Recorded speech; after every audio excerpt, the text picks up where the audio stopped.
फैसला। एक शिकारी जंगल में शिकार खेलने गया। उसके साथ उसका वफादार कुत्ता भी था।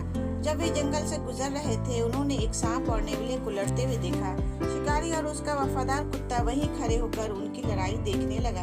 कभी नेवला सांप को पटक देता तो कभी सांप नेवले को। सांप नेवले की लड़ाई खौफनाक होती जा रही थी। शिकारी उसको रोकना चाहता था, इसलिए उसने अपनी बंदूक से निशाना लगाकर नेवले को मार गिराया। उसके तुरंत बाद उसका कुत्ता दौड़कर मरे हुए नेवले के पास चला गया। नेवला मरकर जमीन पर चित पड़ा हुआ था। कुत्ते ने नेवले को अपने मुंह में उठा लिया, लेकिन तभी सांप ने उसे डस लिया और कुत्ता वहीं पर मर गया। तब शिकारी ने सोचा, उफ, मैंने नेवले को मारकर गलत किया। मेरा दुश्मन तो सांप था, ना कि नेवला। इस तरह शिकारी को जल्दी में लिए गए अपने गलत फैसले की भारी कीमत चुकानी पड़ी। इसलिए कोई भी फैसला लेने से पहले हमेशा अच्छी तरह सोच समझ कर लेना चाहिए।